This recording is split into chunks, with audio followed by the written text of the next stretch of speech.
Welcome back. Skateboard Stories, episode 18. Tape's titled Beer Skit.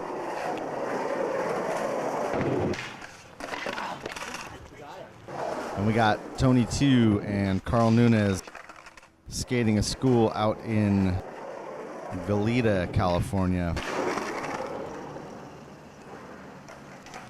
There was a gap in the front of this school that actually Sean Sheffy skated in his life part. But these bumps were in the back of the school. Bump to rails. I think Frankie Hill might have skated these two. Oh my God! T2.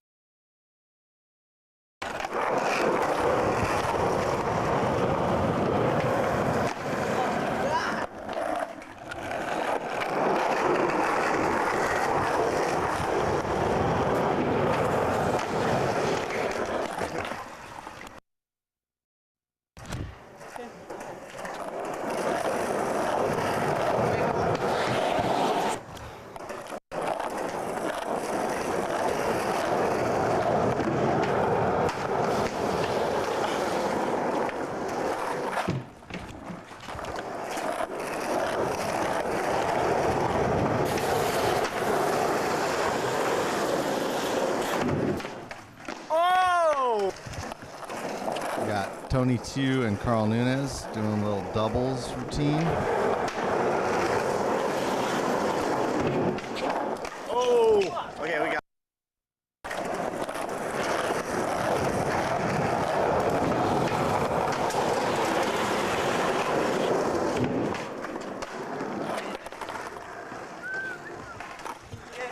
Super sick. Word. Did you get that? Yeah. I think Manabu was filming Super 8. Maybe I have that somewhere, I don't know.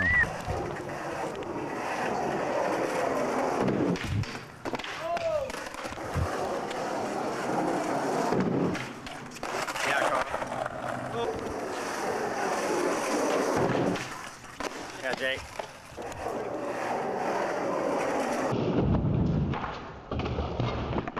Almost did a kickflip wall ride.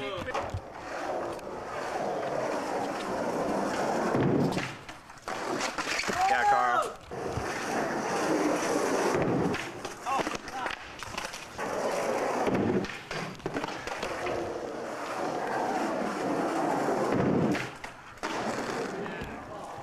Sick, Carl. Do it again. Ooh.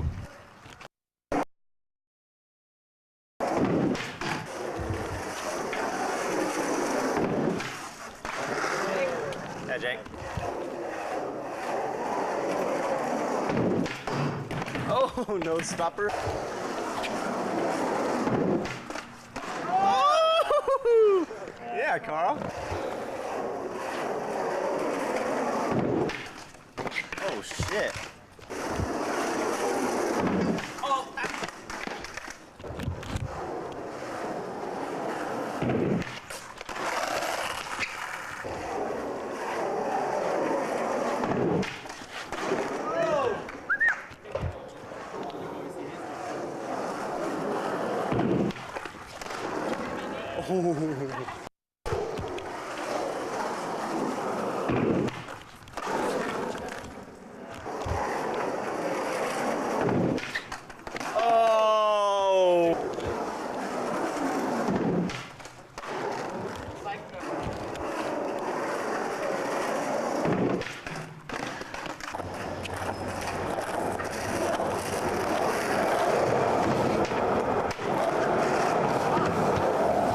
Was performed on mushy ground.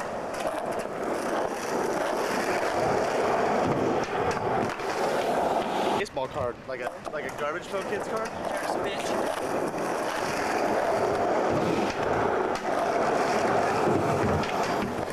Oh my God.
That's the gap I was talking about earlier that Sean Sheffy skated in the live video. There's a couple little things around this area that he skated in the live video, probably because Kit Erickson lived in the area. You alright? I would imagine.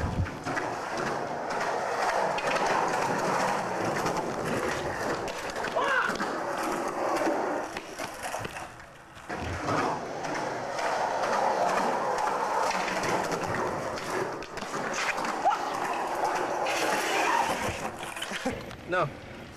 Oh, I don't know. I don't think so. It fucking hurt, dude. You alright? That's my fault. I suck. It's Manabu's new car. Oh wait, where's the... Look at that, dude. You said darkness right there. I thought you said Well, yeah, Manabu had the black GTI for a while, or for several years, and then he eventually got rid of that and got the exact opposite of that car and got a big ass four-door Cadillac that was awesome. That car was so sick.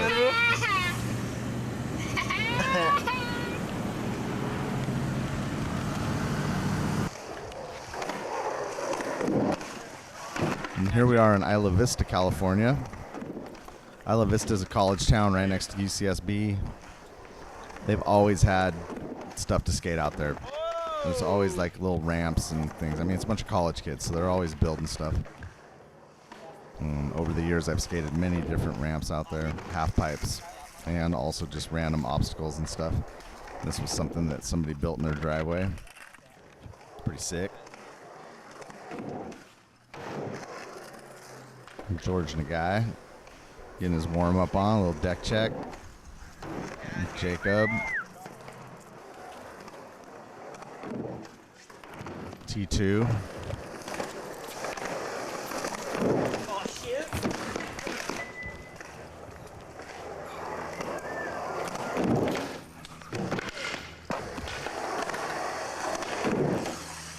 Yeah, Zach.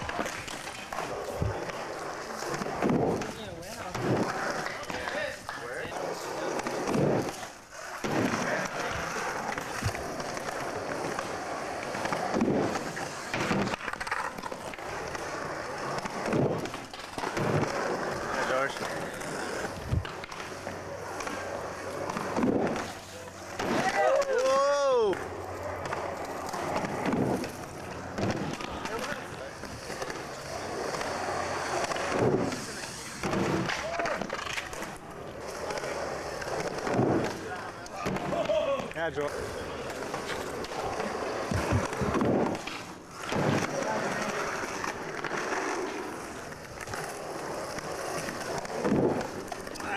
Fuck, George, the whole thing.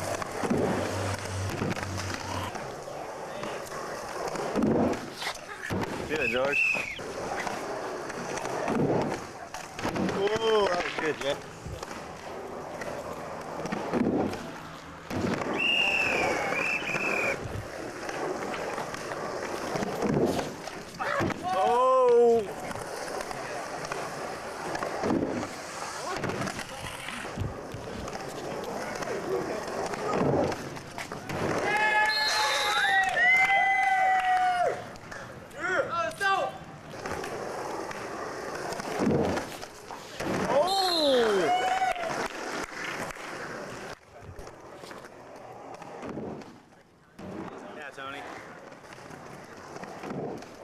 Isla Vista was such a fun place to go.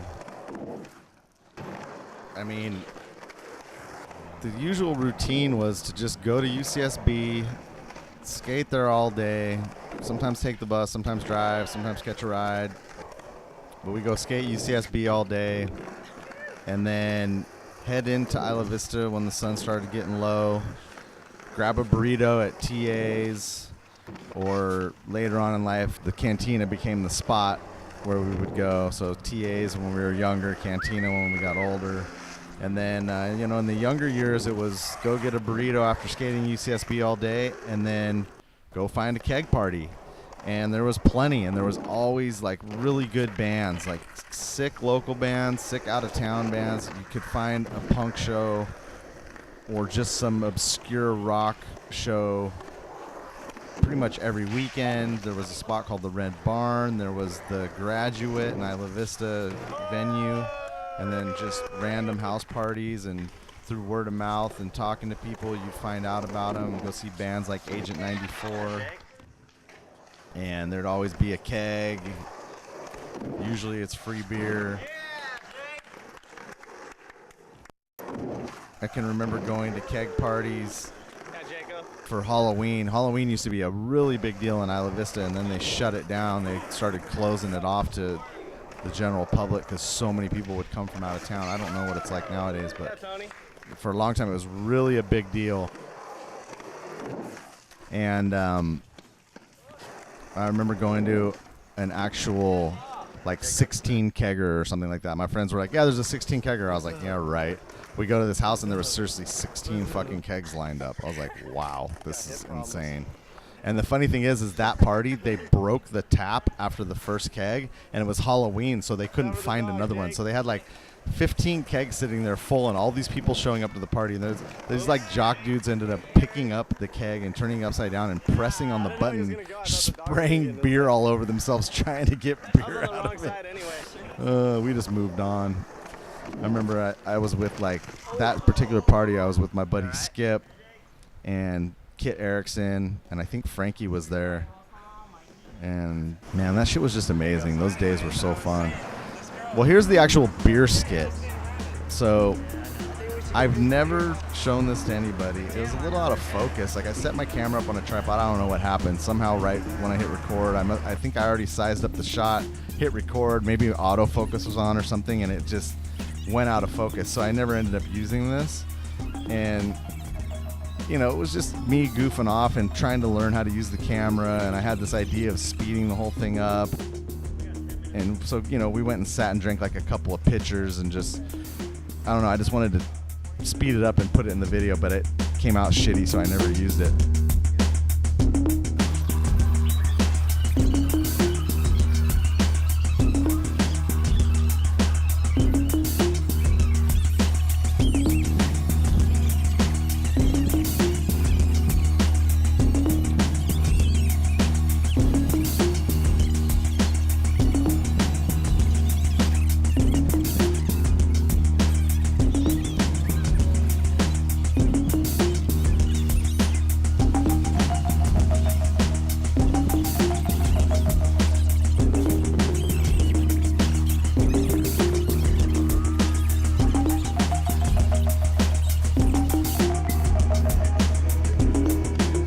That was it. That was the actual beer skit. I can't pan in. Look at that. That's gold. Is it old? Yeah, it's gold. How's she look? It's gold. Gold. This right here is San Diego ASR Tradeshow. I'm not sure which hotel that is down the corner there from the I can't walk event center or whatever it is, the San Diego Convention Center,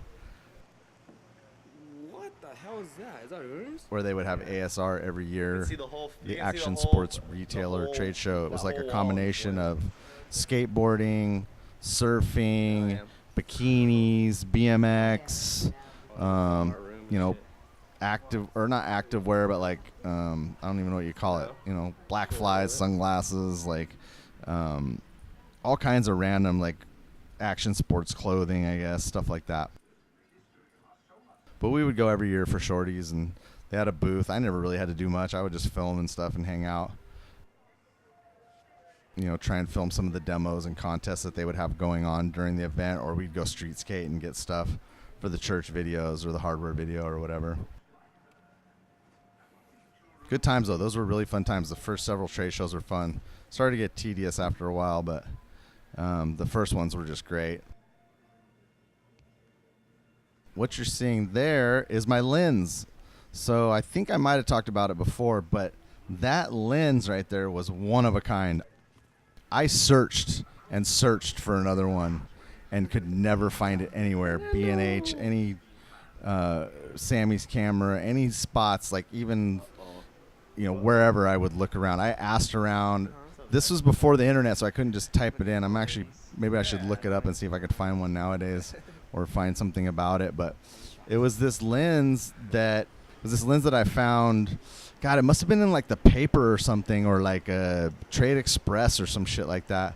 And it was for sale in Westlake Village. And if I remember, I want to say I definitely didn't pay $50 for it. I think I paid like $25 or maybe $40 or something for it at the time.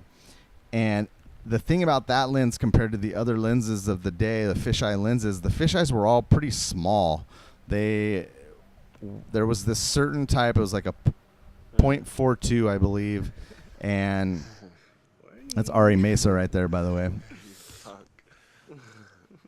He was sales guy for Shorties. Good dude, my homie.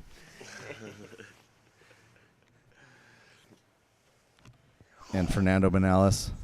But anyway, the lens was a 4.2, and they were usually pretty small and black.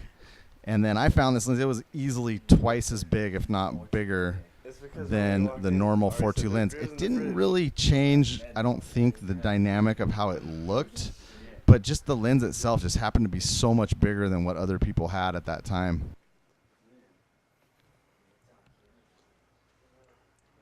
You can see it right there. SSK, that was the brand, I'm pretty sure. And I looked around, dude, and no one had them. I don't know where that lens came from. It's almost like a magic lens. It's like the story is just weird. I never saw another one. The only other person that had a different type of lens, but it was still the same size, the small size, was Ty Evans, and he had a gold lens, and he called it his gold fronts. And here we are back at San Marcos again. Carl Nunez. Look at how consistent, man. How many backside 50/50s have we seen this dude down this rail? He just had it.